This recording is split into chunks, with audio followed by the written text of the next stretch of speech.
Hello नमस्कार, आप सभी का प्रव्या एकेडमी पर स्वागत है।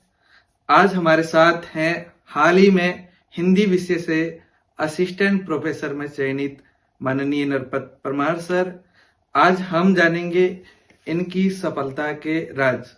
तो सबसे पहले सर आपका बहुत बहुत स्वागत है। Thank you Manoj ji. और सर, जैसा कि आप असिस्टेंट प्रोफेसर में चयनित हुए हैं, ये सफर कैसा रहा? सफ़र बहुत दिलचस्प है। एक समय था जब गांव से निकले थे और सोचा था कि जॉब लगना है, कोई भी छोटा मोटा जॉब आ जाए भले, जी सर। किसी भी प्रकार का जॉब मिल जाए। और जब कॉलेज की दुनिया में प्रवेश किया तो वहाँ सपने थोड़े बड़े देखे जी और सोचा कि सिर्फ जॉब ही नहीं चाहिए, एक ऐसा जॉब चाहिए जो बहुत ज़्यादा हमारे लिए सम्मानीय हो, सम्मानजनक हो। जी। और सपना देखा कि हमें असिस्टेंट प्रोफेसर बनना है, एक लक्ष्य बना दिया और प्रयास किया। एक बार में नहीं हुआ, दूसरी बार में नहीं हुआ, लेकिन तीसरी बार में मैं आपके सामने हूँ। अच्छा सर, जैसे असिस्टेंट प्रोफेसर से पहले आप स्कूल व्याख्याता भी रहे, तो ये जो शुरुआती सफर है, कहाँ से शुरू हुआ? आपकी शुरुआती शिक्षा किस प्रकार से हुई? काफी समय पहले आपने जो है जो 10वीं 12वीं किया, वो बहुत टाइम हो गया होगा। कब करी? कौन से विद्यालय थे, उनके बारे में बताओ सर। प्राइमरी एजुकेशन तो गांव से हुई, अपने इसी गांव से, जी डेढ़ावा जागीर गांव से हुई। और गांव के ही विद्यालय से 8वीं तक कक्षा उत्तीर्ण करी। जी उसके बाद 8वीं से आगे विद्यालय था नहीं, इसलिए नगर चले गए। जी। लूणी नदी बीच में पड़ती है, उसको पार करके नगर जाते थे। बड़े अच्छा। मस्ती से जाते थे और मौज मस्ती का दौर ज़्यादा था उस समय। जी पढ़ाई के प्रति इतना कोई रुझान था नहीं और माहौल भी ऐसा ही था, लगता था कि ज़बरदस्ती जा रहे। जी बीच में जब लूनी नदी का सफ़र जब हम तय करते थे और बीहड़ जंगल था, जी कभी कोई कैसी अफवाहें फैला दी जाती थी कि आज इस जंगल में ये होने वाला है, ये शेर आ जाएगा, चीता आ जी। जाएगा, हाँ। भेड़िया आ जाएगा। इस तरह से हम जैसे छोटे छोटे बच्चों को सीनियर्स लोग डराते थे, जी लेकिन उसमें भी आनंद लेता रहे। और उसमें हमने बहुत सीखा जी कि भय वगैरह कुछ होता नहीं है। और जाते रहे स्कूल। वहाँ से हमने 10th करी। 10th के बाद हम चले गए गुड़ामलानी। जी वहाँ एक छोटा सा रूम लिया जी। और वहाँ हमने 11वीं और 12वीं कक्षा उत्तीर्ण करी। और वहाँ जाकर के हमने महसूस किया पहली दफ़ा कि पढ़ना क्या होता है, जी। पढ़ाई क्या चीज़ है और उसको डूब करके कैसे पढ़ना है। हाँ। और जब हमने बहुत मेहनत करी उसमें, तो अच्छे खासे अंक प्राप्त किए उसमें जी। और कक्षा में एक स्थान भी पाया कि हाँ, हमारा भी एक स्थान है। हाँ। 12th होते ही फिर हम बाहर जाने का सोचने लगे जी और हम बाहर गए कॉलेज में, राजकीय महाविद्यालय बाड़मेर में। बाड़मेर में रहे। और वहाँ एक हॉस्टल था, वहाँ हॉस्टल में हम रहे। जी हॉस्टल की दुनिया एक अलग ही दुनिया होती है, अच्छे जी। खासे दोस्त, एक अलग ही दुनिया। साथ में खाना खाना, खेलना, यूनिटी बना करके रहना, कोई भी। बहुत अच्छा सपोर्ट भी मिलता है। हाँ, बहुत सकारात्मक सपोर्ट रहता है। जी तो ऐसे परिवेश में जब हम कॉलेज में थे तो एक अच्छा यूनियन बन गया हमारा, एक अच्छी टीम बन गई, जी जो साथ में कॉलेज जाते थे, साथ में वापस आते थे। जी और उस दौरान फिर कॉलेज में छात्र संघ चुनाव हुआ करते थे, जी। तो चस्का लग गया कि हमें भी है वो छात्र संघ चुनाव है, वो लड़ना। लड़ना है। जी तो शुरुआत में तो क्लास रिप्रेजेंटेटिव बने हाँ। और दूसरी साल सेकेंड ईयर में हमें और वही क्लास रिप्रेजेंटेटिव बना और खेल मंत्री का पद दिया।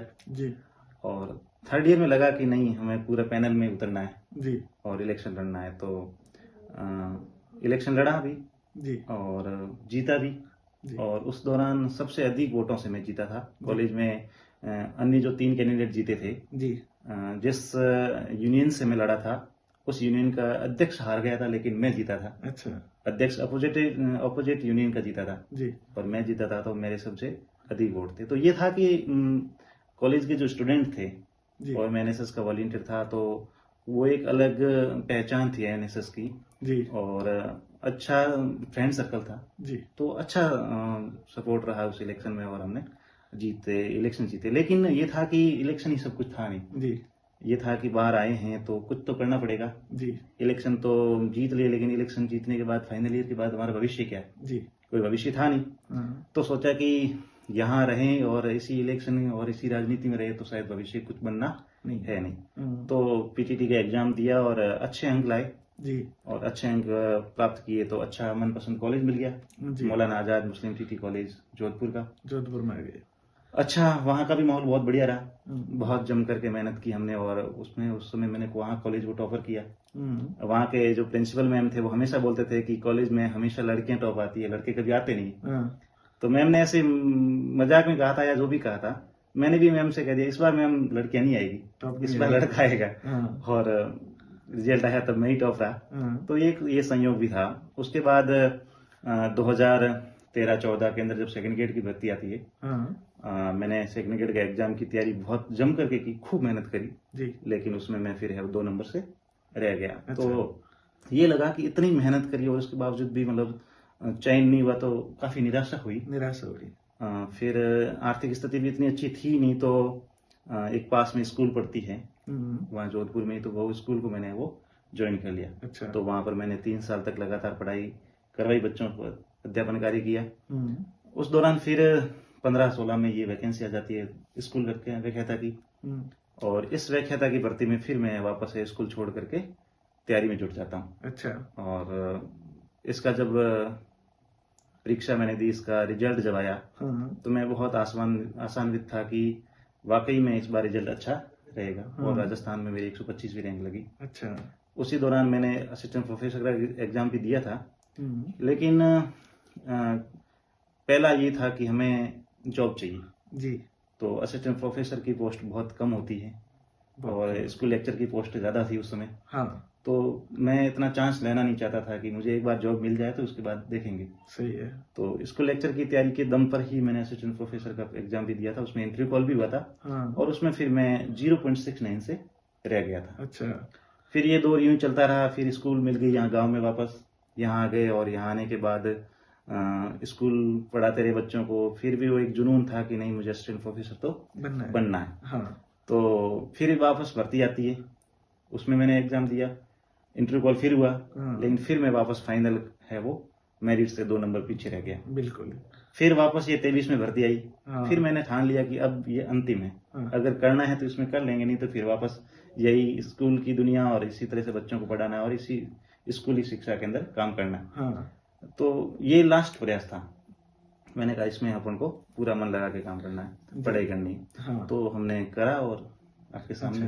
बिल्कुल बिल्कुल। सर, जैसे कि ये देखते हैं कि गांव से पढ़ाई की तरफ जाना बहुत मुश्किल है, क्योंकि जब हम छोटे होते हैं या 9वीं 10वीं पढ़ रहे हैं या उससे पहले जैसे आप थे, तब तो पढ़ाई का तो गांव में माहौल ही नहीं था।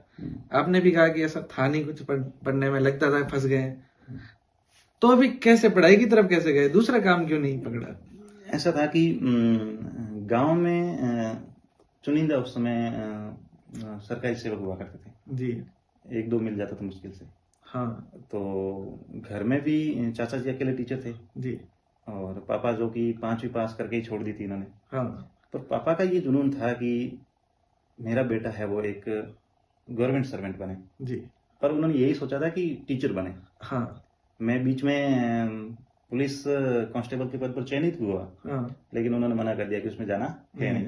अच्छा। और इस समय एक ट्रेजेडी ये हुई कि सब लोगों ने कहा कि पहली नौकरी है, गांव वालों में भी ये अफवाह उड़ा दी कि पहली नौकरी है, पहली नौकरी को छोड़ दोगे तो एक बार अगर नौकरी को लात मारते तो दूसरी बार नौकरी मिलती है नहीं, इस तरह की अफवाह मिली। लेकिन घर वालों ने कहा कि नहीं, कोई दिक्कत है नहीं, आप तैयारी करो और दूसरी नौकरी मिल जाएगी जी। तो मैंने उस नौकरी को छोड़ दिया। उसके बाद वो एक जुनून था कि अब तो कुछ करना ही है। हाँ। ये बात भी, एक नौकरी छोड़ दी और उन लोगों को गलत साबित करना है जिन्होंने कहा था कि दूसरी नौकरी नहीं मिलती जी। तो खूब मन लगा कर, मतलब लगातार 7-8 महीने मेहनत करी खूब, और उसी का नतीजा था कि मैं स्कूल व्याख्याता उस समय बन गया। हाँ। तो जैसे आपने कॉलेज टाइम में चुनाव भी लड़ा जी, तो एक तो बात यह है कि अगर आप चुनाव की तरफ ही रहते, राजनीति की तरफ रहते, तो आपको क्या लगता है वर्तमान में कहाँ होते हैं आप? कोई एमएलए वगैरह? पता नहीं कहाँ होता, ये तो कह नहीं सकता। हाँ। लेकिन ये था कि जो मैं चाहता था वो नहीं कर पाता। अच्छा। मेरा ध्येय यही था कि मुझे असिस्टेंट प्रोफेसर बनना है। अच्छा अच्छा। एक अच्छी नौकरी हो, जी गरिमामय पद हो, जी। और आर्थिक युग है तो एक अच्छी सैलरी भी हो। हाँ ये सारी चीज़ें थी शुरुआत में। हाँ। और उसका पीछे एक कारण ये था कि कॉलेज में मेरे प्रोफेसर थे आदर्श किशोर जी। जी। वो उस समय नए नए चयनित होकर के आए थे, और उनकी जो पर्सनालिटी थी, जिस तरह से वो कॉलेज में काम करते थे, कोई भी काम हो, हाँ चाहे एनएसएस की गतिविधि का हो, या क्लास लेने का हो, या पढ़ाने का हो, या फिर और भी कोई भी सह शैक्षणिक गतिविधियां हो, हाँ उसके अंदर जिस तरह से वो डूब करके काम करते, तो पता नहीं मैंने ही मान लिया था कि यही मुझे इस तरह से बनना है। हाँ, ये सही है। हाँ, इनकी हाँ तरह जाना है। हाँ। हालांकि मैं उनके जैसे बन पाऊं या तो बहुत मुश्किल है, क्योंकि पर शतांश भी बन जाऊंगा तो काफी कुछ मानूंगा कि जीवन सार्थक है। जी। तो एक ये था कि बस उनके जैसे बनना है, मुझे भी असिस्टेंट प्रोफेसर बनना अच्छा। है। तो उनको देख करके फिर मैंने ये लक्ष्य बनाया कि मुझे असिस्टेंट प्रोफेसर बनना है। अगर मैं वहां से राजनीति में नहीं जाता, हाँ, सॉरी, राजनीति में चला जाता ना, चला जाता।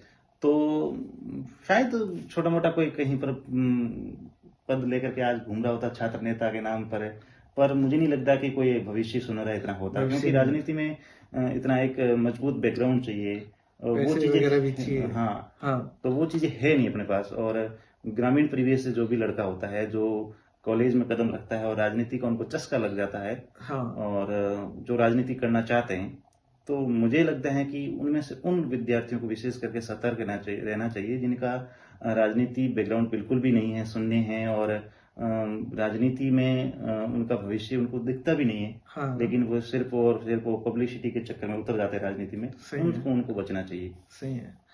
जैसे सर आप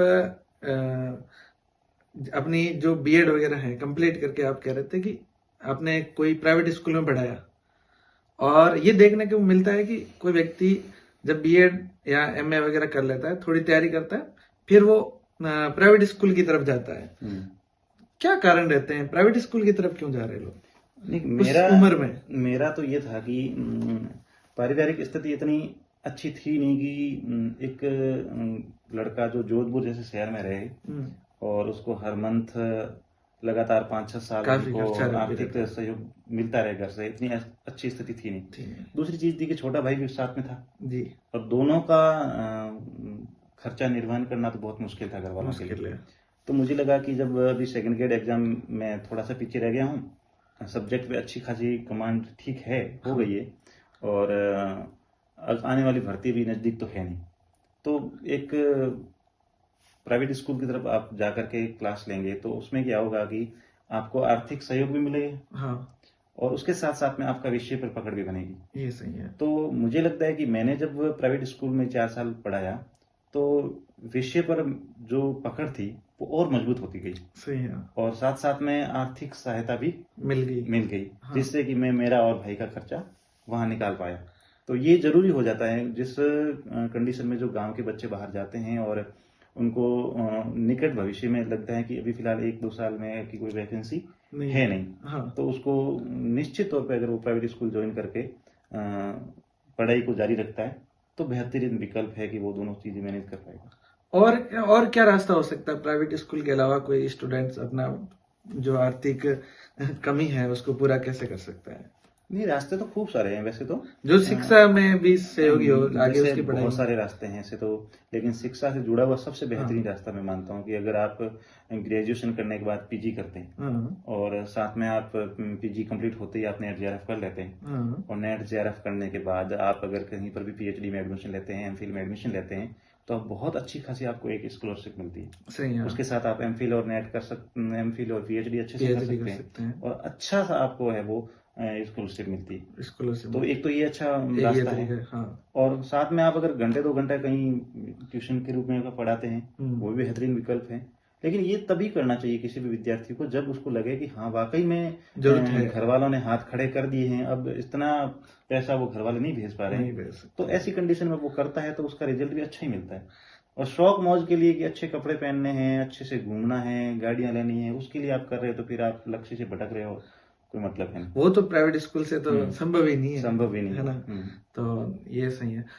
एक सर मैं आपने जब बताया तो मैं देख रहा था कि आपने सेकंड ग्रेड में आपका सिलेक्शन हुआ नहीं, और फिर आपका असिस्टेंट प्रोफेसर में भी काफी बार नहीं हुआ, जो कि आपने अपना कॉलेज लाइफ में सजोया था। ये बहुत बार असफलता आई, कैसे मैनेज किया असफलता में, कैसे रहे?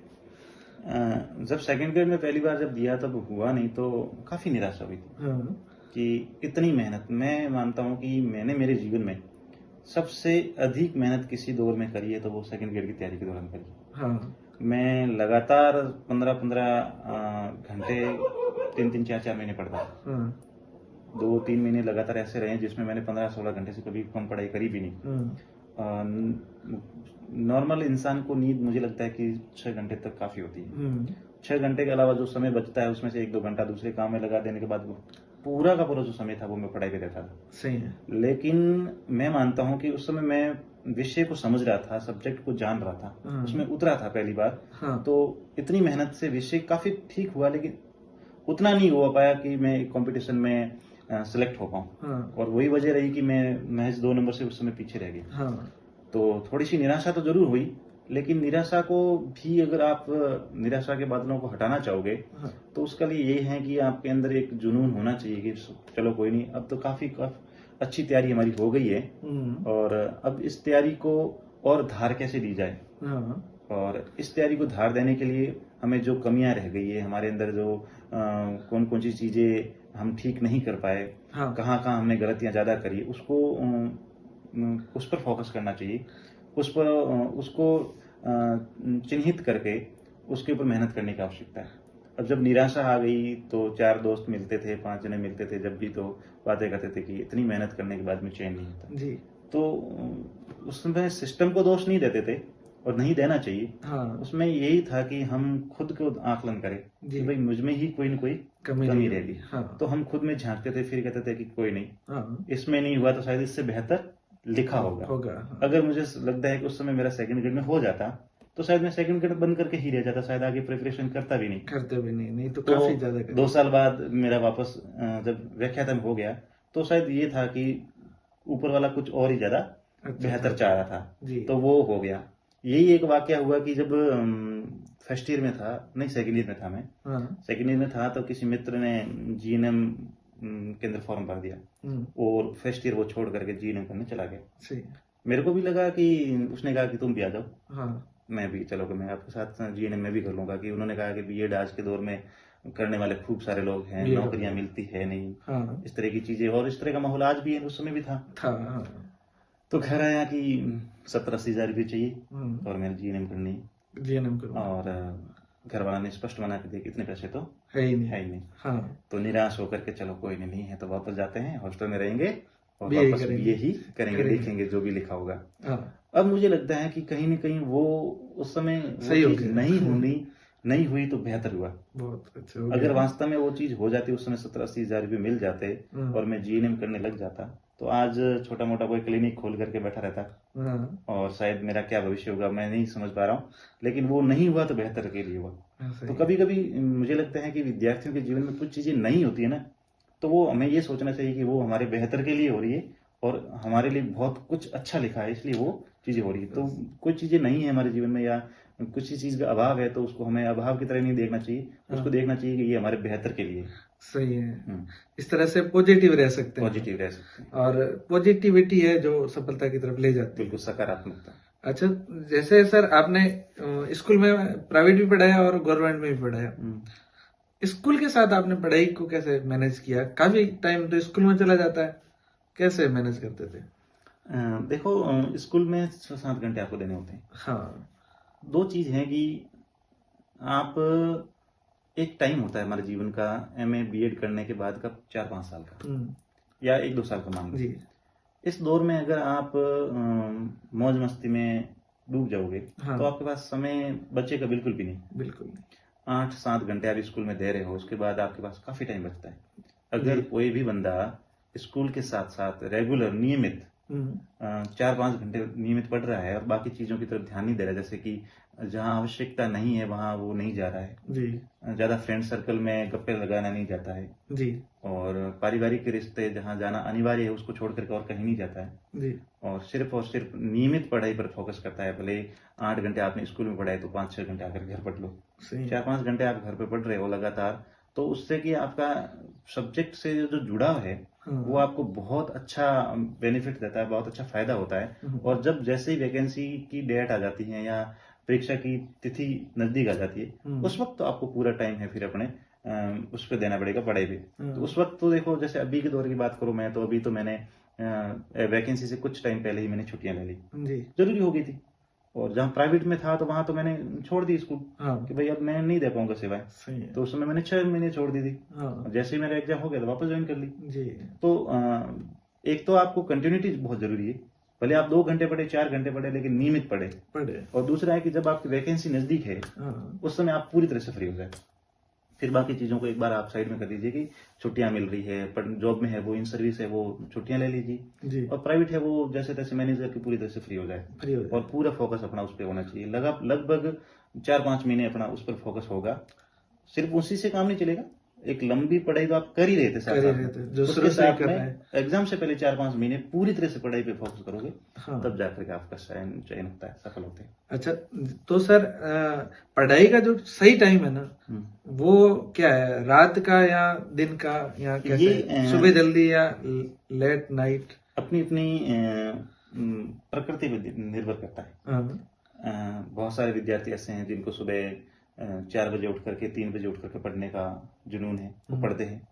और काफ़ी लोग ऐसे होते हैं, काफ़ी विद्यार्थी ऐसे होते हैं जो देर रात तक पढ़ते हैं। हाँ वो, मुझे ये लगता है कि ये कोई निश्चित और निर्धारित कोई पैमाना नहीं है कि भाई सुबह उठ करके पढ़ने वाला ही चयनित होता है या वो नहीं। हाँ आपकी बॉडी है, आपका शरीर है, हाँ वो ज्यादा कंफर्ट किस में फील करता है, हाँ आप कितना ज्यादा कॉन्सेंट्रेट सुबह के टाइम कर पाते हैं या रात के टाइम कर पाते हैं, वो आप पे डिपेंड करता है। हाँ जैसे मैं मेरा बताऊं जी तो मैं रात को पढ़ना पसंद करता हूँ। अच्छा मैं देर रात तक 2 बज जाएंगे, 3 बज जाएंगे, 4, 5 भी बज जाएंगे। हाँ सुबह 5 बजे लोग जो उठते हैं तब मैं उस समय सोता था। हाँ तो ये मेरी प्रकृति है, मेरे शरीर की प्रकृति ऐसी है कि मैं रात में पढ़ना पसंद करता हूँ। हाँ काफी मेरे दोस्त हैं जो सुबह 3 बजे उठ करके पढ़ते हैं। जी तो जैसी आपकी बॉडी कंफर्ट फील करे हाँ उस तरह से पढ़ना चाहिए। कोई मतलब जमी जमाई परंपरा नहीं है कि ऐसे करने से ही होगा। सही इस है। बात पर ध्यान देने की जरूरत नहीं है। जो भी विद्यार्थी, मैं उनको यही कहूंगा, जैसे भी आप बेहतरीन कर पाते हो, जितना बेहतरीन आप पढ़ना है, भले चाहे दिन किसी में भी टाइम पढ़ो, पढ़ो, रात दिन में में। पढ़ो, रात में पढ़ो, किसी भी टाइम पढ़ो। हाँ क्या, तो जैसे नींद कितनी जरूरी है, कितने नींद घंटे ले? 6 घंटे 6? अधिकतम, कम से कम 6 घंटे, 6-7 घंटे से ज्यादा नींद कम कर ले, 5 कर ले तो? नहीं, 5 से आधे घंटे में ज्यादा फर्क नहीं पड़ता। हाँ 5:30, 6, 6:30 तक कोई नींद जाता है ना विद्यार्थी। हाँ तो एक स्वस्थ मनुष्य के लिए मुझे लगता है कि वो नींद काफी काफी, है। उससे आप बीमार नहीं पड़ेंगे, हाँ आपके अंदर थकान नहीं रहेगी, और आप है वो एकदम तरोताजा रहोगे, ताकि पढ़ाई पे कॉन्सेंट्रेट कर पाओगे। सही है। तो मुझे लगता है कि 6 घंटा जो एक दिन में सो जाता है हाँ तो वो तरोताजा रहता है और अच्छे से पढ़ाई कर पाएगा। इससे ज्यादा नींद लेना आज के दौर में जितना जबरदस्त कंपटीशन है, हाँ तो फिर सही है। टिक नहीं पाओगे आप। एक सवाल है कि जैसे होता है ना कि नींद जो है वो कंटिन्यू एक साथ ले ली जाए, या फिर 4 घंटे पहले लें फिर और बाद में 1 घंटा ले लें, ऐसा? ये भी हमारी बॉडी पे निर्भर करता है हालांकि, हाँ। लेकिन मैं मेरा अगर बताऊं तो मुझे लगता है कि मैं जब सेकंड ग्रेड और फर्स्ट ग्रेड के टाइम जब सोता था ना, हाँ तो अमूमन यही था कि सुबह 4 बजे सो गए या 5 बजे सो गए। हाँ अब 4 बजे सो गया तो सुबह 9 बजे उठता था, 5 घंटे सो करके। हाँ 5 बजे उठ गया तो 10 बजे उठता था, हाँ। सो गया 5 बजे तक। 5 बजे सोए तो 10 बजे। और फिर 5 घंटे नींद लेने के बाद दिन में 1 घंटा और सो जाता था, हाँ तो 6 घंटे नींद में पूरी ले लेता था। इस अच्छा। तरह से क्या है कि एक थोड़ा लगातार और आराम करने के मिल बाद जाता थोड़ा है। सा आप है वो क्षणिक आपको रिलैक्सेशन और मिल जाता है। तो जैसे एक ये है कि लगातार कितने घंटे पढ़ते जाना चाहिए, यहाँ बीच में ब्रेक कितना होना चाहिए, वो बता दो। ये भी वही चीज है कि आप कैसे, मुझे लगता है कि आज का जो दौर है और कंपटीशन का जो दौर है, हाँ इसमें कोई भी विद्यार्थी है उसको घंटों के अकॉर्डिंग नहीं पढ़ना चाहिए। हाँ उसको पढ़ना चाहिए कि जो आप पढ़ रहे हैं उसको आपने बहुत तल्लीनता से कितना पढ़ा है। हाँ कोई भी बंदा है जो पढ़ने वाला है, वो जब किताब लेके बैठता है तो मुझे लगता है कि आधा घंटा तो उसको कॉन्सेंट्रेट में निकल जाता है। आधे घंटे बाद उसका पूरा ध्यान, पूरा फोकस उस पढ़ाई पे होता है। हाँ। अब आधे घंटे के बाद उसका फोकस हुआ और आधे घंटे बाद वो उठ गया कि मैंने घंटे पर पढ़ाई कर दी, तो उसने कुछ पढ़ाई नहीं करी। सही है। तो कम से कम मैं तो कह रहा हूँ कि एक जगह आप बैठे तो कम से कम 2, ढाई, 3 घंटे जितनी आप कैपेसिटी अधिकतम रख पाते हो उतनी करनी चाहिए। अच्छा। बात अगर मेरी करूं, मैं बहुत लंबी चीटिंग करता था। हाँ। बहुत लंबी चीटिंग करता था। अच्छा। जैसे 4-4 घंटे, 5-5, 6-6 घंटे लगातार बैठ जाते थे। कोई दिक्कत नहीं, पानी की बोतल पास में रखते थे, सही है। प्यास लगती पी लेते थे, हाँ। और बस पढ़ते रहो। सही। तो आपकी सिटिंग मैक्सिमम आप करें, जितनी आप अधिक सिटिंग करेंगे उतना ही फायदा रहेगा। उतना सही है, क्योंकि बीच ज्यादा बीच में उठना ठीक नहीं है। हाँ। आपको नेसेसरी लग रहा है कि हाँ मुझे उठना ही पड़ेगा, हाँ। तभी जाके उठे, उससे पहले नहीं उठे। आप पढ़ते पढ़ते ऐसा लग रहा है कि अब तो बिल्कुल भी अगर नहीं उठा तो एक अक्षर भी मैं आगे पढ़ नहीं पाऊंगा। सही है। तो फिर उठ करके एक बार 5-10 मिनट का आपको लेके आप दे दीजिए। सही है। तो जैसे कोचिंग करनी चाहिए या सेल्फ स्टडी, इस पे क्या है? देखो, आज का माहौल ही ऐसा बन गया है कि कोचिंग के बिना तो कोई विद्यार्थी बात ही नहीं करता। हाँ। जैसे हमारी बात करें, जैसे हमने अभी असिस्टेंट प्रोफेसर का एग्जाम दिया। हाँ। तो हमने तो लास्ट काफी टाइम से सब्जेक्ट से जुड़े हुए हैं और बहुत अच्छे से सब्जेक्ट के ऊपर मेहनत करिए। हाँ। उसके बावजूद भी हम कहते हैं कि हम काफी अभी ऐसी चीजें हैं जिस पर हमें और तैयारी की आवश्यकता है। हाँ। अब भी अगर हम पढ़ाने जाएंगे तो मुझे लगता है कि हम पढ़ के जाएंगे तो हमें बहुत ज्यादा कंफर्ट फील करता है। हाँ। अगर नया विद्यार्थी कोई कंपटीशन की दुनिया में कदम रखता है, विषय के प्रति उसकी समझ बहुत कम होती है और वो विषय को पढ़ना चाहता है, विषय के अंदर डूबना चाहता है, उसकी गहराई को समझना चाहता है, प्रश्नों की प्रकृति को देखते हुए तैयारी करना चाहता है, तो मुझे लगता है कि अगर आपके आसपास में वास्तव में कोई कोचिंग का ऑप्शन है तो उसको निश्चित तौर पे कर लेनी चाहिए। क्योंकि ठीक है, चल रही है, सब लोग एक माहौल मिल रहा है पढ़ने का, आप कर रहे हो तो उसमें कोई गलत है नहीं। अच्छा, सही है। और क्योंकि एक नया बंदा है और उसको इतनी समझ है नहीं, किताबों में ही कैसे कोचिंग में आपको उस तरह से समझाया जा रहा है। हाँ। तो निश्चित तौर पे आप उस चीज को ज्यादा अच्छे से सीख पाओगे जी। लेकिन दूसरी चीज ये भी है कि सिर्फ कोचिंग करने से ही चयन हो, ये कतई जरूरी नहीं है। क्योंकि बहुत सारे ऐसे विद्यार्थी हैं जो सेल्फ स्टडी करके चयनित होते हैं और बहुत अच्छी रैंक से होते हैं जी। तो आप उस सब्जेक्ट को बहुत बेहतरीन तरीके से कैसे समझ पाते हैं, ये आप पर निर्भर करता है। सही है। अगर आपको लगता है कि मुझे कोचिंग की वास्तव में कोई नीड नहीं है जी, तो उसको वास्तव में सेल्फ स्टडी से बेहतरीन तो कोई विकल्प है ही नहीं जी। लेकिन फिर यूं होता है ना कि मन में मलाल रह जाए कि काश मैं ये कर लेता। हाँ। तो फिर उसको एक बार कर लेनी चाहिए। लेकिन उसमें ये चीज है कि कोचिंग हमें जो हमारी एग्जाम है, जैसे मान लीजिए हमारा एग्जाम आज से 5-6 महीने पहले बाद होने वाला है। हाँ। तो 4-5 महीने बाद एग्जाम है, तो आज दिन तक हमारी कोचिंग कंप्लीट हो जानी चाहिए। अच्छा, कम से कम 5 महीने हाँ पहले मिलने चाहिए। सेल्फ स्टडी के लिए 4-5 महीने आप बचा के रखिए। सही है। कम से कम 3 महीने तो बचा के ही रखे, 3 और 4 महीने आप सेल्फ स्टडी के लिए बचा के रखे। उससे पहले आपने कोचिंग करिए तो बेहतरीन के कोई दिक्कत है नहीं। और वैसे ही ऐसा माहौल है तो कोचिंग रहता है। अच्छा, बेहतरीन। हाँ, तो जैसे टेस्ट सीरीज का क्या रोल है? टेस्ट सीरीज का तो यूं है कि एक ऑनलाइन प्लेटफॉर्म पे आप अगर अपना खुद का मूल्यांकन करना चाहते हो। हाँ। और एक अच्छा समझ रखने वाला कोई टेस्ट सीरीज बनाता है और उनकी प्रश्नों की प्रकृति को, जो कि आजकल बहुत सारे पैटर्न चेंज हो रहे हैं, प्रश्नों की प्रकृति बदली जाती है हर परीक्षा में जी। तो उसके अकॉर्डिंग अगर कोई टेस्ट सीरीज बनाता है और उसको कोई ज्वाइन करता है तो अपने खुद का मूल्यांकन करने का बेहतरीन विकल्प है। हम पढ़ते ही जाते हैं लेकिन हम खुद का मूल्यांकन नहीं कर पाते जी। तो पता नहीं चलता कि वास्तव में हमें है कहाँ पर, कमियां कहाँ है, वो भी नहीं चलता। तो इसके लिए जरूरी ये नहीं कि आप टेस्ट सीरीज ही ज्वाइन करें। हाँ। आप ऐसे बहुत सारी मार्केट में किताबें आती हैं जो हाँ। पुराने पेपर्स को कलेक्ट करके बनाई होती है जी। आप उसमें से चीजें देख सकते हैं, उसमें से अपना मूल्यांकन कर सकते हैं। अगर वो चीजें आपके पास अवेलेबल नहीं है तो हाँ। आप टेस्ट सीरीज बहुत कम रेट में मिल जाती है, बहुत सस्ती ऑनलाइन। तो और जब भी आप फ्री बैठे हैं तो उस बार उसको देखने में कोई हर्ज है नहीं, जिससे क्या होता है कि आपका मूल्यांकन खुद कर पाते हो कि हाँ वाकई में मैं यहाँ पर हूँ जी। तो एग्जाम से कितने महीने पहले कर लेनी चाहिए टेस्ट सीरीज? उस समय करनी चाहिए उसको जब एक बार उसका सिलेबस है उसको लगता है कि मैंने सिलेबस को बहुत बेहतरीन तरीके से कर लिया है। हाँ।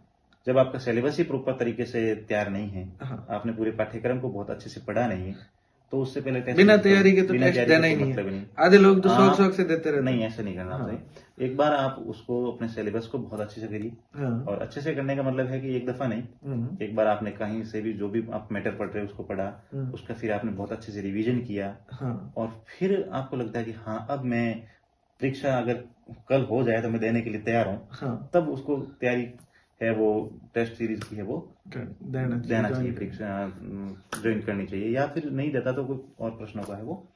और साथ साथ में उसको जो भी टॉपिक कंप्लीट करता जाता है, उसका जो भी क्वेश्चन पेपर रैंक भी मिलते हैं, तो उससे रिलेटेड प्रश्नों को भी देखते रहना चाहिए। देखते तो रहना ये ठीक है, आज के दौर में चल रहा है तो ठीक है। हाँ। बाकी इतना कोई थोड़ा है नहीं, बहुत बेनिफिट हो जाता है। हो जाता है। अगर कहीं से भी थोड़ा बेनिफिट हो तो उसको तो ले लेना चाहिए। बिल्कुल बिल्कुल। अच्छा, तो जैसे घर में रह के पढ़ाई करनी चाहिए या कहीं बाहर रूम लेके या फिर लाइब्रेरी, क्या लगता मेरा कहूँ मैं है? हाँ। तो मैं लाइब्रेरी को बिल्कुल पसंद नहीं करता। अच्छा। आज का ट्रेंड है लाइब्रेरी जाने का, हाँ। तो मैं उनको गलत भी नहीं ठहरा रहा, क्योंकि सब लोग जाते हैं और उनको कंफर्ट फील होता है वहां जाकर के, वहां तो से वहां जाकर के पढ़ रहे हैं। और गर्मियों का मौसम होता है तो वाकई में हर घर में तो ऐसी सुविधा होती नहीं, हाँ। तो वहाँ सुविधाएं ठीक होती है, बैठने की वगैरह, शांत वातावरण होता है। हाँ। तो लाइब्रेरी में जाकर के पढ़ रहे हैं और वो कंफर्ट फील कर रहा है वास्तव में कि मैं यहाँ बहुत बेहतर पढ़ पा रहा हूँ, तो लाइब्रेरी जाने में कोई हर्ज नहीं, और जाना भी चाहिए। सही है। दूसरा है कि मेरी बात करूं तो मेरी क्या, ऐसा ही है, पढ़ते सब में मेरे पास सारी बुक्स होनी चाहिए, और एकदम यूं अनुशासित ढंग से बैठ करके पढ़ना मुझे ठीक जमता नहीं है। अच्छा। पढ़ते वक्त मैं कोई टॉपिक को कनेक्ट करने के लिए दूसरी बुक की जरूरत पड़ गई, हाँ। उस समय अगर मुझे लाइब्रेरी में अवेलेबल नहीं मिले जी। तो फिर दिमाग खराब होता है कि अब मेरे को वो देखना, मैं कहाँ से देखूं। जी। तो इतनी सारी किताबें लाइब्रेरी में हम नहीं ले जा पाते। नहीं टेबल। और भी कोई वजह होती होगी, पता नहीं। आसपास जब बहुत सारे लोग तैयारी करने वाले बैठते हैं तो भी लगता है कि भारी प्रेशर होता है कि यार वो मुझे, ये मैं भी कर इधर रहा उधर है, देख रहा इसके हूं पास तो बहुत किताबें हाँ, हैं। या फिर मैं इधर उधर देख रहा हूँ तो वो देख करके मेरे बारे में क्या सोच रहेगा। अच्छा। तो वो मेरे को इस वजह से नहीं जमी, या भी हो सकता है कि मैंने शुरुआत कोशिश ही नहीं करी जाने की। हाँ। एक दफा मैं गया भी था, पिछली दफा जब असिस्टेंट प्रोफेसर की तैयारी कर रहा था, हाँ। उस समय मैं 15 दिन के लिए गया, तो लेकिन मेरे को जमी नहीं। हाँ। लेकिन जो जाते हैं और उनको कंफर्ट फील होता है, वाकई में वहां जाकर के तैयारी करेंगे तो बेहतर रिजल्ट होगा। बाकी रही बात घर की, तो घर में भी अगर आप सेल्फ स्टडी ही कर रहे हो और आपके पास एक अच्छा सेपरेट रूम है, या रूम भी नहीं तो एक ऐसी जगह है, एक ऐसा कोना है जहां आप बैठ करके, आपको कोई डिस्टर्बेंस नहीं कर रहा है, हाँ। कोई आपको डिस्टर्ब नहीं कर रहा है, और आपको समय पे वहां पे खाना मिल रहा है, समय पे सारी चीजें मिल रही है, तो घर से भी बेहतर कोई विकल्प हो ही नहीं सकता। हाँ। तो बाहर जाना कि भाई यहाँ गांव को छोड़ करके जयपुर जाने से ही सिलेक्शन होता है, जोधपुर जाने से ही सिलेक्शन होता है, वहां जाकर भी करते क्या, वहीं जाकर के तो आप लाइब्रेरी में बैठ करके एकांत में पढ़ाई करते हो। पढ़ाई करते। अगर वही माहौल अगर घर पे मिल रहा है और आपको अनावश्यक चीजों के लिए, कोई चीज अनावश्यक कामों के लिए, अनावश्यक तौर तरीकों के लिए आपको है डिस्टर्ब नहीं किया जा रहा है, तो फिर बोले घर पे पढ़ो, कोई दिक्कत है नहीं। जी। तो जैसे एक ये कंसेप्ट चलता है ग्रुप स्टडी का, ये क्या है? ग्रुप स्टडी का तो यूं है कि मुझे लगता है कि आप जब तैयारी करते हो और आपकी काफी अच्छी सब्जेक्ट पे पकड़ हो जाती है, और जब अच्छी पकड़ हो जाती है तो जिस परीक्षा की आप तैयारी करें, उस परीक्षा में बैठने वाले 3-4 अगर आपके अच्छे मित्र हैं जो बराबर अच्छी तैयारी कर रहे हो, और पढ़ते पढ़ते मान लीजिए आप थकान से महसूस कर रहे हो या कुछ और चीजें, क्या पढ़ने का थोड़ा मन नहीं कर रहा है, उस वक्त आप भले फोन पे करें या फिर फेस टू फेस बैठ करके, अगर आप पॉसिबल है और किसी विषय पर चर्चा करते हो और उससे कुछ चीजें और सीख पाते हो तो कर सकते हो, लेकिन उसको तैयारी का मेन हिस्सा बना ले ऐसा जरूरी नहीं है। अच्छा। 15 दिन में एक बार आपने, या 7 दिन में एक बार 10-15-20 मिनट के लिए किसी टॉपिक पे डिस्कस कर लिया, या फिर ये मान लीजिए कि आप पढ़ रहे हो और पढ़ते पढ़ते कोई चीज में आपको कंफ्यूजन हो गया, सही नहीं आ रही, तो आपने, आजकल जब मीडिया का जमाना है, सोशल मीडिया का जमाना है और अनेक प्लेटफॉर्म है, तो आपने एक दो ग्रुपों के अंदर या आपने जो भी अपने मित्र हैं उनसे कॉन्टेक्ट कर लिया और आपने बात करके उसके समाधान ढूंढ लिया कि या इसका मतलब ये होगा या इस तरह से इसको समझा जा सकता है। तो ये एक छोटा सा पार्ट है जिसको इतना तवज्जो तो नहीं दी जा सकती कि भाई इसी से सिलेक्शन होगा, लेकिन हाँ हम कहीं उलझ जाते हैं, हमारी कहीं मुसीबत खड़ी हो जाती है पढ़ते पढ़ते, जी। उस समय हमारी अच्छी हेल्प मिल जाती है ग्रुप डिस्कशन में। और स्पेशली ये उसके लिए बहुत बेहतरीन काम करता है जिस परीक्षा में इंटरव्यू होता है, अच्छा। जहाँ पर भी इंटरव्यू होता है, फिर जैसे कोई भी हो या आरएएस की बात करें या असिस्टेंट आपके प्रोफेसर की असिस्टेंट। बात करें, और भी कोई बहुत सारी एग्जाम्स होते हैं, हाँ। उसके अंदर जहाँ इंटरव्यू होता है उसके अंदर ग्रुप डिस्कशन में आप जब करते हो तो आपका अच्छा फायदा मिलता है। अच्छा। इंटरव्यू के दौरान आपको बहुत फायदा मिलेगा। जी। तो जैसे आपने सोशल मीडिया की बात करी, हम्म। अ, अ, तैयारी के दौरान सोशल मीडिया से दूर रहना कितना जरूरी है और कैसे रहें? सोशल मीडिया से पूरी तरह से दूर ही रहें तो बेहतर है, हाँ। क्योंकि एक नशा है ये।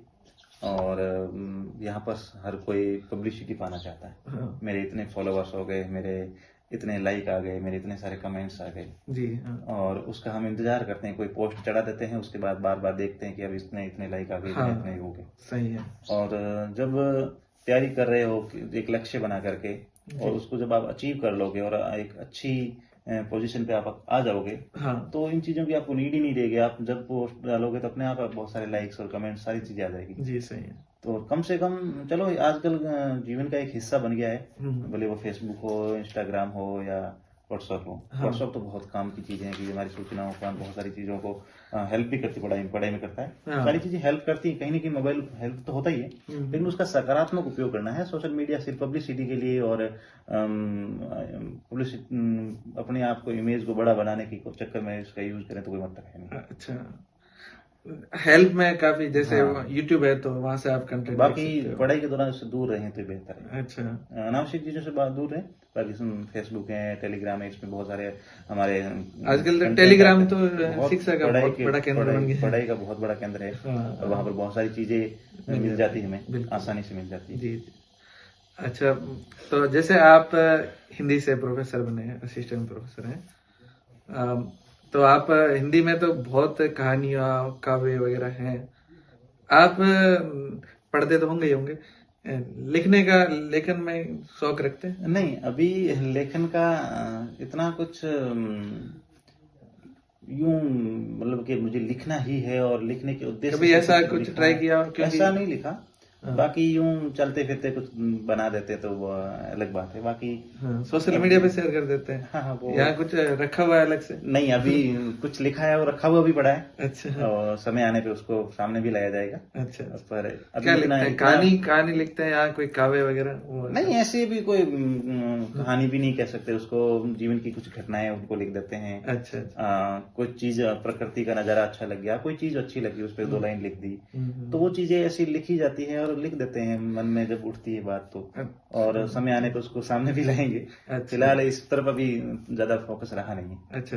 तो जैसे आप हिंदी के हैं, बहुत सारी किताबें पढ़ने का आपको शौक रहा होगा, जो कंपटीशन की तैयारी करते हैं उनके लिए कोई हेल्पफुल किताबें जो मोटिवेट करती है, ऐसी कुछ किताबें जो आप सजेस्ट करें?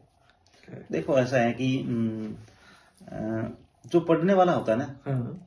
उसको मोटिवेशनल के लिए तो बहुत सारी किताबें मिल जाएगी मार्केट में, हाँ। और वो पढ़ भी लेगा। जी। लेकिन किताबों के मोटिवेशन से ज्यादा इतना कुछ इफेक्ट पड़ता नहीं है जीवन में। हाँ। जीवन में मोटिवेशन मिलता है अपने खुद से। खुद से। वो कहते हैं ना कि अंडा जो होता है, हाँ। उसके ऊपर हथौड़ा मारोगे तब उसके अंदर से वो बाहर नहीं निकलेगा, सुजा नहीं निकलेगा। हाँ। लेकिन वो तो आएगा तब अपने आप ही बाहर निकलेगा, सही है है ना। तो उसी प्रकार से जो आपका आत्मविश्वास है, आपका कॉन्फिडेंस है, वो अंदर अपने आप ही डेवलप होगा। हाँ।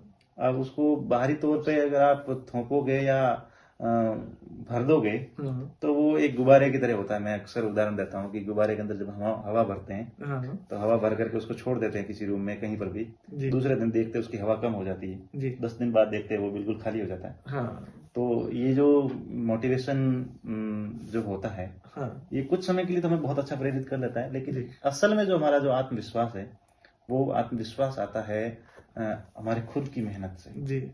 और हमारे अंदर खुद मेहनत जब करते हैं हम और उसका बहुत अच्छा अभ्यास कर लेते हैं, तब हमें लगने लग जाता है कि अब इसमें से किसी भी प्रकार का कोई प्रश्न आएगा तो मैं पीछे हटने वाला नहीं हूँ, मैं इसको गलत करने वाला हूँ नहीं। तो ये आत्मविश्वास तो वहां से आता है। दूसरी चीज होती है कि आपका फ्रेंड सर्कल जी, या फिर वो फ्रेंड सर्कल हो या पारिवारिक मित्र हो या पारिवारिक रिश्तेदार के लोग हो जी, कोई चुनिंदा एक दो इंसान आपके जीवन में ऐसा होना चाहिए जब आप हताश हो जाओ, आप निराश हो जाओ, क्योंकि जी। इंसान है, हम हो जाते हैं अक्सर। हाँ, कई बार कई दफा हो जाता है कि अब तो मैं इसमें कुछ नहीं कर पाऊंगा, क्या होगा। जी। तो ऐसी स्थिति में जब एक बंदा, दो बंदा, या एक ही काफी है, कोई हाँ। एक इंसान जब आपके कंधे पे हाथ रखे और कह दे कि आप करो तैयारी, मैं हूं ना, जी। मुझे विश्वास है कि आप कर लेंगे। इस तरह का कहने वाला और इस तरह का आत्मविश्वास जगाने वाला आपके जीवन में कोई दोस्त है, पारिवारिक कोई लोग हैं, हाँ। या आपका भले आपके मम्मी है, पापा है, आपके जीवन का कोई अहम सदस्य है, जी। वो अगर आपके साथ है हाँ। और वो इस तरह का आपके अंदर आत्मविश्वास भरते हैं, जी। तो निश्चित तौर पे आप सकारात्मक रह करके पढ़ाई करते हैं और वास्तव में सफल हो जाते हैं। अच्छा, तो अगर आप नाम लेना चाहें, आपके जीवन में ऐसा व्यक्ति कौन है? नहीं, किसे नाम मानते लेने से तो उसका महत्व कम हो जाता है ना। हैं? हो जाता है। नाम लेते हैं, अगर मैं किसी का नाम लेता हूँ कि भाई मेरा जीवन में उनका रोल है, अच्छा, तो उनका जो योगदान है वो शब्दों में बहुत बयान नहीं किया नहीं जा किया सकता। जा सकता। बस वो योगदान इतना अहम है कि बस वो हैं तो मैं हूँ, खैर तो है। वो हैं या वो हैं इसीलिए इस पद पे हूँ। अच्छा, तो इस तरह का हमारे जीवन में इंसान है हाँ, और होता है, तभी जाकर के हम सफल होते हैं। जी। अच्छा, तो वैसे जैसे जो साहित्य हैं, किताबें हैं, जो सिलेबस की हैं वो तो ठीक है, उसके अलावा की किताबें पढ़नी चाहिए या और बिल्कुल। क्यों? देखो, ऐसा है कि किताबें कोई भी होती है ना, हाँ, वो किताबें हमें इसलिए पढ़नी चाहिए कि कोई भी लेखक होता है, वो अपने जीवन के गहन अनुभव होता है ना, उस अनुभवों को उस किताब में भरता है, हाँ, उस किताब में लिखता है। जी, उसके जीवन की 30-40 साल की मेहनत, उसके 30-40 साल के अनुभव होते हैं, वो एक किताब में समेट देता है। और हम 3-4 घंटे में, 5 घंटे में या 2-3 दिन के अंदर पढ़ करके उस अनुभव को सीखते हैं हाँ, कि भाई इसने इस तरह से ये सीखा है। हाँ, तो हम बहुत हेल्पफुल होती है। लेकिन जब आप तैयारी कर रहे होते हो और आपके सामने लक्ष्य होता है कि मुझे ये पद पाना है जी, और इस पद के लिए ये सिलेबस के अंदर से प्रश्न आएंगे, जी, तो हमारा प्राथमिक उद्देश्य रहना चाहिए कि हमारा सिलेबस बहुत अच्छे से हो। हाँ, और पढ़ते पढ़ते हमेशा तो ऐसा है नहीं कि हमेशा ही मतलब लगातार इस तरह से पढ़ना, कभी कभी आप लगते कि यार अब तो पढ़ने का बिल्कुल मन नहीं कर रहा है, तो कोई दिक्कत नहीं, आप उस समय आप मोटिवेशनल कोई किताब पढ़ लीजिए, या हाँ, फिर आप और कुछ कहानी देख लीजिए, अच्छा, फिल्म देख लीजिए, हाँ, कोई दिक्कत नहीं। कॉमेडी नाइट, कपिल के तरह के बहुत सारे शो आते हैं, उसको देख लीजिए, मूड फ्रेश हो जाएगा 15-20 मिनट के लिए। तो होना चाहिए। आप कौन सा तरीका यूज करते हैं जब आप पढ़ते पढ़ते बोर हो जाते हैं महीने भर में, तो क्या रास्ता अपनाते थे? मेरा तो यूं है कि ऐसा रहा नहीं कभी। हाँ, पढ़ाई से बोर नहीं हुए? बोर होता नहीं था। सही है। क्योंकि एक जुनून रहता है ना, जी, और मतलब मुझे ये लगता है कि जब वो पढ़ना है और उसको लक्ष्य को पाना है ना, हाँ, तो फिर उसको कुछ दिखाई भी नहीं देता है। सही है। हाँ, मैं जब पढ़ते पढ़ते जब निराश हो जाता हूँ, या फिर किसी चीज में जब पढ़ते पढ़ते लगता है कि ये कैसे हो पाएगा, हाँ, और कभी कभी लगता है कि नहीं होगा तो क्या होगा, अच्छा, तब मैं जो मेरे अपने अजीज होते हैं हाँ, उनसे बात कर लेता हूँ, जी, उनसे डिस्कस कर लेता हूँ क्या होगा, और फिर वो कह देते हैं कि कुछ नहीं, हम्म, हो जाएगा, जी, बस वो सबसे अच्छा, बेहतरीन है। सही है। हाँ, अच्छा, जैसे आप जानो आपका काम तो जाने। बस पढ़ते रहो। हाँ, और फिर दूसरा था कि एग्जाम्पल खुद के बनाने पड़ते हैं, हाँ, तब जाकर के दूसरों को कह पाते हैं हम। हाँ, छोटा भाई साथ में था, तो उसको सेलेक्ट, वो ब्रिलियंट था ही, हाँ, तो उसको एक अच्छा रास्ता दिखाने के लिए खुद को मेहनत करनी पड़ी सही है। कि हाँ, मैं नहीं तो बनूंगा वो तो तो ये सीखेगा। बनेगा। हाँ, तो सही फिर है। मुझे भी एक मतलब उससे मुझे मोटिवेशन मिला हम्म, कि भाई अब इसके लिए भी तो उदाहरण बनना है ना। सही है। तो ये सारी चीजें होती हैं जो हमें कहीं ना कहीं मोटिवेट करती है इस तरह से। और बाकी स्ट्रगल तो खूब होता है। मुझे लगता है कि जो ज्यादा स्ट्रगल देखता है, ज्यादा संघर्ष करता है, ज्यादा असुविधा में रहता है, हाँ, वो ज्यादा निखर करके सामने आता है। सही है। जिनको आप शुरू से ही हाथों पे रखते हो, हम्म, ये जो मांगी वो मिल जाए, ये वो मिल गया, वो मिल गया, गाड़ी हाँ, घोड़ा सारी चीजें मिल जाती शुरुआत में ही। जी, तो मुझे लगता है कि इतना स्ट्रगल करते ही नहीं, और स्ट्रगल नहीं करते तो शायद यहाँ तक इस नहीं तक यहाँ तक आ ही भी नहीं पाते। हाँ, हाँ, सही है। हम्म। वैसे तो आपकी आज शादी की सालगिरह भी है। बहुत बहुत बधाई। Thank you। लास्ट में बोल रहा हूँ, पहले बोलना था मेरे को। अच्छा, एक एक और ऐसा सवाल जो स्कूल के बच्चों से जुड़ा हुआ है, क्योंकि आपने स्कूल के बच्चों से सीधा आपका कांटेक्ट रहा है, आप स्कूल में पढ़ाए हैं, तो स्कूल के बच्चों में फोन का क्या रोल है? क्या किस तरह से देखते हैं बच्चे फोन का यूज कर रहे हैं काफी? देखो, ऐसा है कि फोन अब घर घर में है, हम्म, और प्रत्येक परिवार में एक एक दो दो फोन मिलने मतलब सामान्य बात है। सामान्य है। आज ऐसी हाल स्थिति में आप बच्चों को फोन से एकदम दूर कर दोगे, ये संभव ही नहीं। अब हमारी जिम्मेदारी ये बनती है कि हम उनको फोन से दूर नहीं करें, बल्कि उनका सकारात्मक उपयोग करना बताएं। कि फोन का सही इस्तेमाल कैसे किया जा सकता है। क्योंकि बच्चे हैं, किशोरावस्था होती है, और किशोरावस्था में शौक होना बहुत कोई बड़ी बात है नहीं। सीधी सी बात होंगे जी। हम भी थे तो उस समय शौक होता कि हो जाता, नहीं मुश्किल था, नहीं मिला, नहीं वो था नहीं, परिस्थिति थी नहीं। होता तो हमारे पास भी होता। तो बस यही है कि फोन है, उसका सकारात्मक उपयोग करें। उससे उस फोन के अंदर दुनिया की कोई ऐसी चीज है ही नहीं जो नहीं मिली जी।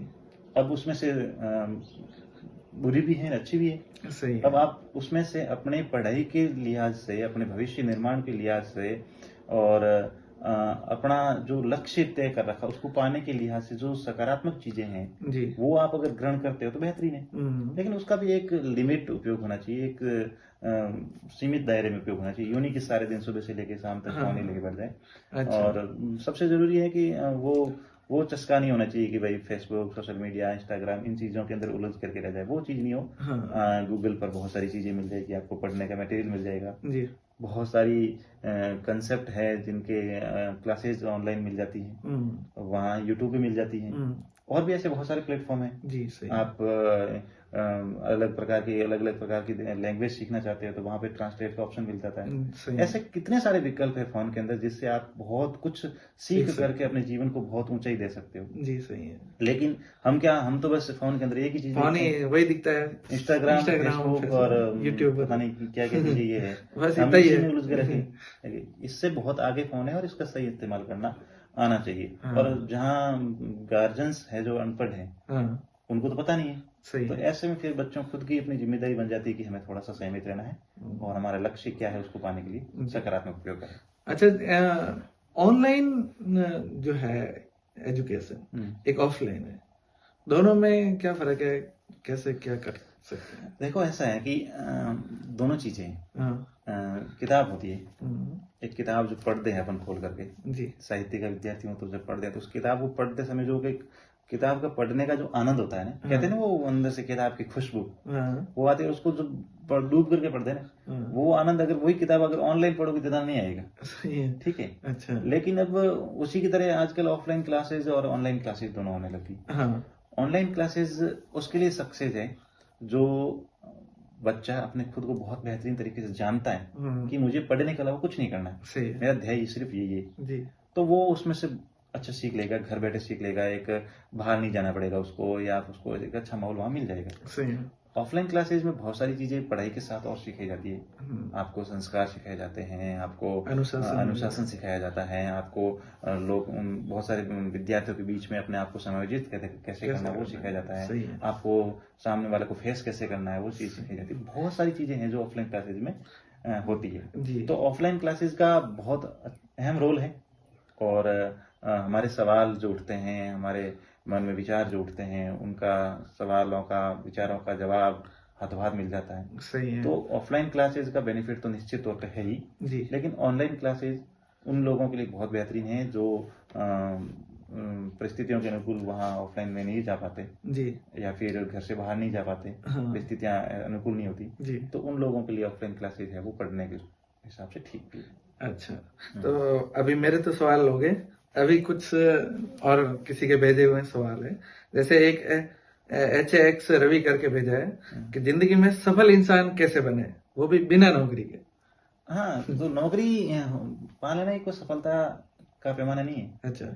आप किसी भी फील्ड में हो, आप एक अच्छे उद्योगपति बन सकते हैं जी। आप एक अच्छे स्पोर्ट्समैन बन सकते हैं जी। आप अच्छे फार्मर बन सकते हैं जी। आप अच्छे यूट्यूबर बन सकते हैं जी। आप अच्छे चित्रकार बन सकते हैं। इतने सारे प्लेटफॉर्म है, इतनी सारी ऑप्शंस है हमारे सामने। किसी भी क्षेत्र में आप सर्वोच्च शिखर पे आ जाते हो। वही सफलता। और सफलता वही नहीं है, सफलता तो उसका परिभाषा ही अलग है। अच्छा। लेकिन सफलता की परिभाषा ये है कि हमारे होने से, हमारी मौजूदगी से जी। किसी को सुख मिल रहा है जी। किसी को अच्छा महसूस हो रहा है जी। तो ये हमारी सफलता है। अच्छा। और हमारे होने से किसी को दुख हो रहा है, किसी को मतलब पीड़ा हो रही है, जी, तो ये हमारी असफलता है। असफलता है। तो ये तो सफलता और सफलता की परिभाषा हो गई। हम्म, बाकी सामाजिक दृष्टिकोण क्या है कि नौकरी अब तो नहीं रहा हालांकि इतना कि नौकरी लग गई तो सफल, ऐसा नहीं है। हाँ, सफलता चरितार्थ तब होती है जब हम किसी भी क्षेत्र में हम्म, हम बहुत बेहतरीन काम करें, जी, हमारी वजह से लोगों को अच्छे बिजनेसमैन बनकर बहुत सारे लोगों को नौकरी मिल सकती है, जी, फार्मर बनकर केस कर सकते हैं। जी, तो किसी भी क्षेत्र में जाइए, आप बेहतरीन कीजिए, बहुत अच्छा कीजिए, उससे प्रेरणा ले लो। हाँ, आजकल नौकरी जो लगे हुए लोग हैं, जी, उनसे तो कई कई गुना ज्यादा है वो यूट्यूबर पैसे कमाते हैं। जी, वो भी निम्न दर्जे का काम कर रहे हैं। काम कर रहे हैं। तो वो भी ऐसा नहीं है कि वो सफल है। हाँ, सफल पैसे कमाना पैसे सफलता कमाना नहीं। सफल नहीं है। सही है। सफल तो ये है कि आपसे कोई सीख करके बेहतरीन इंसान और कितने बन पा रहे हैं। सही है। आपको देख करके आपके जैसा बनने का कितना लोग सोचते हैं, जी, और जिससे समाज ये कहें कि हाँ ये अच्छा सही है, है, अच्छा है। और चलते फिरते कहें कि ये लड़का ठीक है, जी, और ये इनके माँ बाप की मेहनत, इनके माँ बाप का समर्पण, उनका त्याग का नतीजा है कि आज अच्छी स्थिति पे है। सही है। तो किसी भी क्षेत्र में हो, बढ़िया मुकाम पे रहोगे तो वो सफल ही माना जाता है। जी। नौकरी कोई सफलता का पैमाना नहीं है। एक और इंस्टाग्राम से किसी ने JR करके असफलताओं को सफलता में कैसे बदले। वो तो जैसे आपके काफी असफलता है, आपको हाथ लगी। बस आपसे निराश बेहतर। नहीं होना है। हाँ, एक बार असफल हो जाओ, 2 बार हो जाओ तो निराश तो होने की जरूरत है ही नहीं। हाँ, अगर आपका इरादा पक्का है, हाँ, ईमानदारी से आप मेहनत कर रहे हो, जी, और अपनी मेहनत के प्रति आप ईमानदार हैं, हाँ, पढ़ाई के साथ कोई समझौता नहीं कर रहे, जी, अपने मन को झूठी तसल्ली नहीं दे रहे कि मैंने 4 घंटे पढ़ाई के लिए, नहीं, ईमानदारी से। ईमानदारी से आप कर रहे हो 4 घंटे को, और 4 घंटे को वास्तव में उस तरह से पढ़ा जिस तरह से पढ़ना चाहिए। जी, और परिस्थितियां कितनी भी विपरीत आ जाए, कितने भी मुश्किलें बाधाएं आ जाए, अपने लक्ष्य से विपरीत भटके नहीं जी, कि कुछ भी हो जाएगा, सफल होना ही है। जी, तो ये असफलताएं हमें बहुत अच्छी प्रेरणा देती है कि और बेहतर होगा, बहुत और सही, बेहतरीन लिखा है। सही। इसलिए हम असफलताओं के अंदर घबराए नहीं, निराश नहीं हो, पॉजिटिव रहे। पॉजिटिव रहे, एक सकारात्मक रहे, व्यक्ति तो मेहनत करे, हाँ, ईमानदारी से मेहनत करे, जरूर सफल हो सकते हैं। सही है। एक सवाल है HD करके, ये तो शायद मेरे फ्रेंड है हनुमान जी डांगी, अभी भी ये वो पहले तो पुलिस थे, अभी उनका और किसी में से हुआ है। इन्होंने भेजा आपने स्टडी और ड्यूटी कैसे मैनेज किया। वो तो आपने काफी बातें तो बताई, थोड़ी और बता दो इनके लिए। देखो ड्यूटी जब स्कूल में था तो एक निश्चित ड्यूटी हुआ करती थी। हाँ, इनकी तो पुलिस में थे, ये तो अभी भी इनका और असल जूनियर अकाउंटेंट में हुआ। बिल्कुल। हाँ, देखो पुलिस में मेरे काफी मित्र हैं, हाँ, और वो पुलिस में रहते हुए इस जॉब में आए, हाँ, काफी मित्र हैं। अच्छा, उन्होंने खूब मेहनत करी होगी, जैसे भी टाइम समय निकाला होगा पुलिस में, मेहनत करके निकाला है, जैसे भी किया है। मैं अगर बात मेरी करूं कि ड्यूटी और स्टडी दोनों मैनेज कैसे करनी, तो जब स्कूल में था तो एक निश्चित टाइम था कि भाई 8 घंटे पढ़ाना है, उसके बाद घर आगे जो बाकी बच्चा टाइम वो पढ़ाई में दे दो, कोई दिक्कत है नहीं। जी, और जब ऑफिस में चला गया, लास्ट 3 साल से ऑफिस में हूँ, जी, यहाँ क्या है कि ड्यूटी एक टाइम के अनुसार तो है ही, इसके अलावा ऐसे काम और भी आ जाते हैं जिसकी कोई टाइम नहीं होता है कि कब आ जाए, रात को 10 बजे 9 बजे बताते लगा कि ये काम करना है। जी, तो ऐसे समय में भी हमारा जो जो कार्य है, हमारा जो काम है, ऑफिस में ये रहता है कि ये जो काम दिया गया है उसको आप जितना जल्दी कंप्लीट कर लोगे उतने फ्री रहोगे। तो जो भी काम है फटाक से सुबह सुबह पहुंच करके जो भी काम है वो किए, फ्री, और उसके बाद फ्री। अच्छा। और फिर भी आप उतनी गहनता से पढ़ नहीं पाते, जी, तो फिर आपको छुट्टियां लेनी पड़ती है। तो मैंने तो वही अच्छा। छुट्टियां ले ली। अच्छा। एक किसी ने पूछा, एक के परमार ने, इन्होंने कहा है कि पढ़ाई को कैसे मैनेज करें और रेगुलर कितने घंटे पढ़े। ये घंटे का तो ऐसा कोई सवाल नहीं है।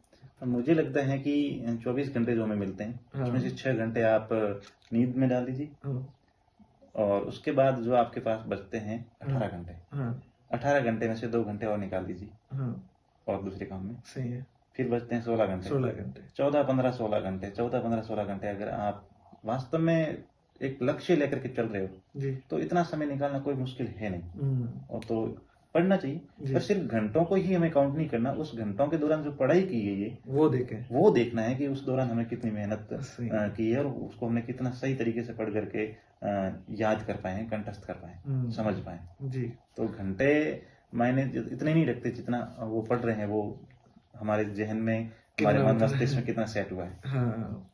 चलो एक और क्वेश्चन है, आई एम तेज करके, इन्होंने पूछा अगर आपकी आत्मकथा से लोगों को हंसाना हो तो आप उसका शीर्षक क्या रखेंगे? आत्मकथा लिखने का अभी सोचा भी नहीं है, हाँ। और हिंदी पता के नहीं। हैं तो आप मुझे लगता है लिख लोगे। लिखेंगे तब शीर्षक क्या रखेंगे ये पता नहीं है। हम्म। अब इन्होंने तो शायद हंसाने की बात भी कही है, तो अभी ऐसा कुछ नहीं सोचा है। अच्छा। और लिखेंगे तब देखेंगे क्या शीर्षक रहेगा, शायद यही जैन में रहे और इसी प्रकार का कोई शीर्षक मैं दे दूंगा, अच्छा। तब देखेंगे। सही है। अच्छा और इन्होंने लिखा है, और तो क्या लिखा है, एक और इनका साथी सवाल है, ये तो इन्होंने कहा है, यदि आप मनोज के लिए कोई अतिशयोक्तिपूर्ण शब्द कहें तो क्या कहोगे? मेरे लिए क्या कहोगे? आपके लिए अतिशयोक्ति? हाँ, अतिशयोक्ति कुछ नहीं है, हकीकत यही है कि बहुमुखी प्रतिभा है आप में। अच्छा बोलते हैं, मेहनत भी करते हैं।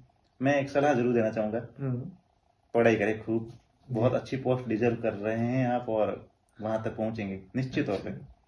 मेहनत करनी है आपको बस। ये तो मेरा पहली बार ऐसे मैंने सोचा ऐसा एक इंटरव्यू लेना चाहिए ताकि लोगों को प्रेरणा मिले। कैसा रहा ये? अच्छा, ठीक ही कर रहा। पाता हूँ मैं? ना, बढ़िया, बेहतरीन है। अच्छा। और मुझे लगता है कि हम जिस परिवेश में रह रहे हैं, हाँ जिस माहौल में रह रहे हैं, जी यहाँ पर हमें एक उम्र के बाद हमारे जीवन में एक स्थायित्व होना चाहिए जी। यानी कि हमारे पास एक आय का अच्छा एक सोर्स होना चाहिए। हाँ वो भले प्राइवेट हो या यूट्यूब से हो, कहीं से भी हो, जी पर मुझे लगता है कि आपका उसी में होना चाहिए जो आप ख्वाब देख के चल रहे हो, जी या आपने जो एक लक्ष्य बना के रखा है कि मुझे इसमें जाना है। जी। तो ये जो उम्र होती है 3 4 5 साल की, जो इस वक्त, इस उम्र को उसमें खपा देंगे तो निश्चित तौर पे वो मिल जाएगी जी। और उसके बाद सारी चीजें अपने आप ऑटोमेटिक मिल जाएगी। अच्छा। तो उसमें करो आप और जरूर हो जाओगे, जरूर एक दिन सफलता होगी आपके कदमों में। वैसे आपका बहुत मार्गदर्शन मिलता है और बिल्कुल। आपसे प्रेरणा तो वैसे ही हर कोई लेता ही है।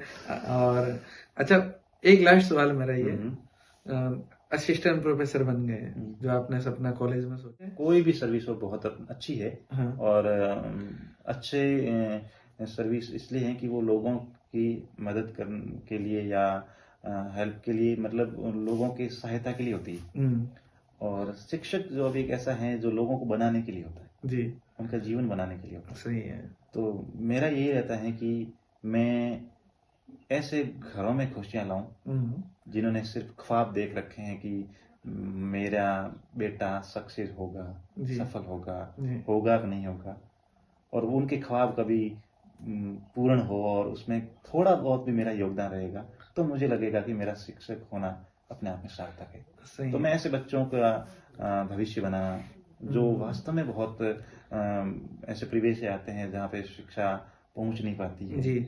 आज भी हम एक ऐसे वातावरण में रहते हैं जहाँ एक तरफ तो बहुत अच्छी शिक्षा मिल रही है बच्चों को, जी। एक जगह ऐसा एरिया भी मिलता है जहाँ पर शिक्षा पहुंची भी नहीं। जी सही पहुंची है। भी तो एक लेवल जो आज की जरूरत है वैसे नहीं पहुंची। वैसे नहीं पहुंच तो रही। उन बच्चों को प्रेरित करना, उन बच्चों को पढ़ाई से जोड़ना, उन बच्चों को पढ़ाई के प्रति जोड़े रखना जी। और लक्ष्य तक पहुंचाना, जी। उसमें अगर आप थोड़ा बहुत भी योगदान दे पाए तो मुझे लगता है अपना जीवन सफल है, क्योंकि हमारी वजह से कोई किसी का जीवन बने तो बेहतर ही है, इससे हाँ। बेहतर कुछ हो नहीं सकता।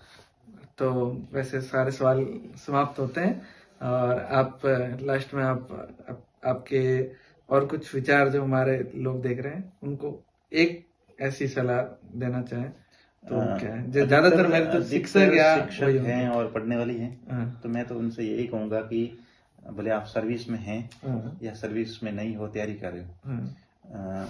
जिस कंडीशन में भी हैं, तो आपने जो आपका लक्ष्य बनाया है जी। उस लक्ष्य को भूलो मत, उस लक्ष्य से पीछे मत हटो। आपको परिस्थितियों से नहीं घबराना है, परिस्थितियों से हार नहीं माननी है, जी। क्योंकि चयन आप जैसे और हम जैसों का ही होता है। जी। तो सारे तैयारी करने वाले आप और हम जैसे ही होते हैं, सही। ज्यादा कोई फर्क होता है जी। नहीं। इसलिए अपने अंदर आत्मविश्वास रखे, कठिन मेहनत करें, ईमानदार रहे अपने स्वयं के प्रति। जी। और निश्चित तौर पर जब आप कठिन मेहनत करेंगे, ईमानदार रहेंगे और लगातार पढ़ेंगे, कंटिन्यूटी रखेंगे सब्जेक्ट के प्रति, तो जरूर सफल होंगे, क्योंकि कोई भी बाधा आपको रोकती नहीं।